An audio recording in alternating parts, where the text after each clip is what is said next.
Assalamualaikum warahmatullahi wabarakatuh. Perkenalkan, nama saya Sri Damianti. Di sini saya akan membahas sedikit materi terkait upaya hukum luar biasa, yang mana untuk memenuhi tugas mata kuliah Hukum Acara Peradilan Tata Usaha Negara pada semester ini. Baiklah, adapun upaya hukum luar biasa ini merupakan suatu upaya hukum yang dilakukan setelah memperoleh kekuatan hukum tetap, baik yang sudah ataupun belum dilaksanakan. Peninjauan kembali merupakan satu-satunya upaya hukum luar biasa.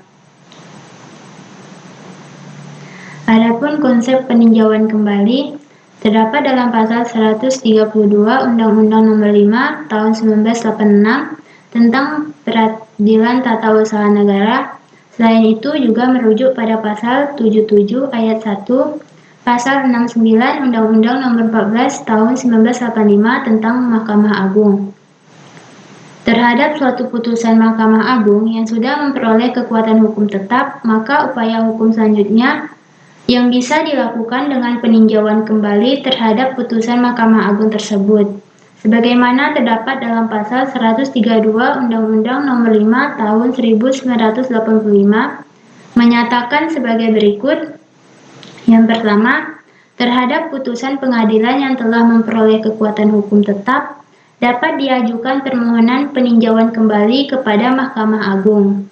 Yang kedua, acara pemeriksaan peninjauan kembali sebagaimana dimaksud dalam ayat 1 dilakukan menurut ketentuan sebagaimana dimaksud dalam pasal 77 ayat 1 Undang-Undang Nomor 14 Tahun 1985 tentang Mahkamah Agung. Adapun jangka waktu pengajuan permohonan peninjauan kembali ini, yang mana pihak yang tidak setuju dengan putusan Pengadilan Tata Usaha Negara dalam sengketa informasi dan sengketa penetapan lokasi atau terhadap putusan Pengadilan Tinggi TUN dapat mengajukan kasasi maksimal dalam waktu 180 hari setelah alasan-alasan yang termuat pada pasal 67 Undang-Undang Nomor 14 Tahun 1985 tentang Mahkamah Agung dengan beberapa perbedaan parameternya. Sebagaimana pendaftaran gugatan atau permohonan, pengajuan kasasi dapat didaftarkan setelah memenuhi prosedur pendaftaran, yakni kelengkapan dokumen dan pembayaran panjar.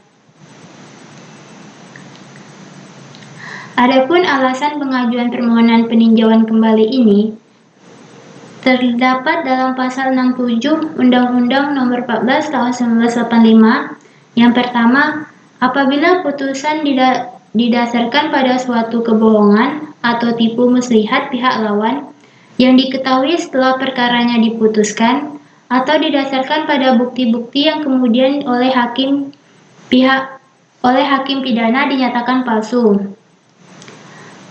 Apabila mengenai sesuatu bagian dari tuntutan belum diputus tanpa dipertimbangkan sebab-sebabnya. Yang ketiga, apabila setelah perkara diputuskan, ditemukan surat-surat bukti yang bersifat menentukan yang pada waktu perkara diperiksa tidak dapat ditemukan. Dan yang terakhir, apabila telah dikabulkan suatu hal yang tidak dituntut atau lebih daripada yang dituntut.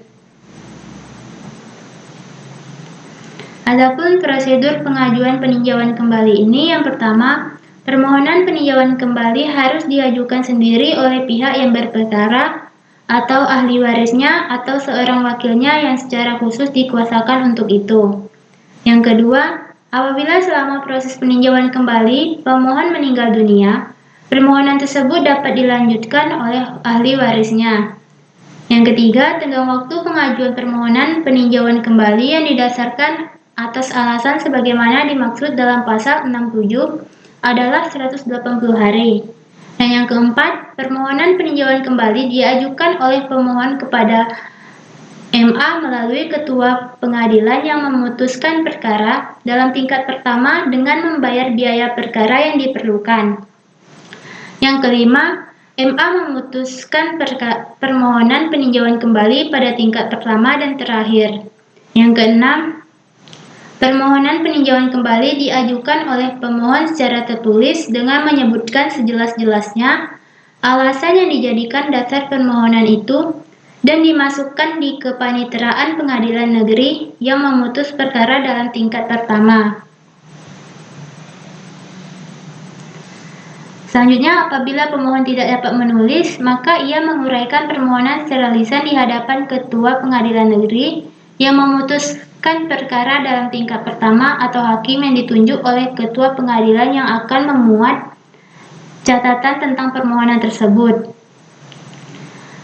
Setelah Ketua Pengadilan Negeri yang memutuskan perkara dalam tingkat pertama menerima permohonan peninjauan kembali, maka panitera berkewajiban untuk selambat-lambatnya dalam waktu 14 hari memberikan atau mengirimkan salinan permohonan tersebut kepada pihak lawan permohon.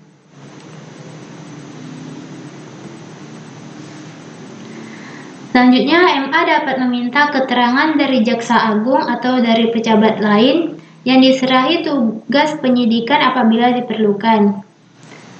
Dalam hal MA mengabulkan permohonan peninjauan kembali, MA membatalkan putusan yang dimohonkan peninjauan kembali tersebut dan selanjutnya memeriksa memutus sendiri perkaranya.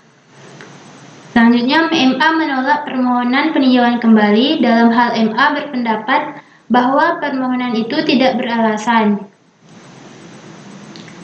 Dan yang terakhir, Mahkamah Agung mengirimkan salinan putusan atas permohonan peninjauan kembali kepada Pengadilan Negeri yang memutus perkara dalam tingkat pertama dan selanjutnya panitera Pengadilan Negeri yang bersangkutan menyampaikan salinan putusan itu kepada pemohon serta memberitahukan putusan itu kepada pihak lawan dengan memberikan salinannya selambat-lambatnya 30 hari. Baiklah, mungkin hanya itu saja yang bisa saya sampaikan. Lebih dan kurang mohon maaf. Wassalamualaikum warahmatullahi wabarakatuh.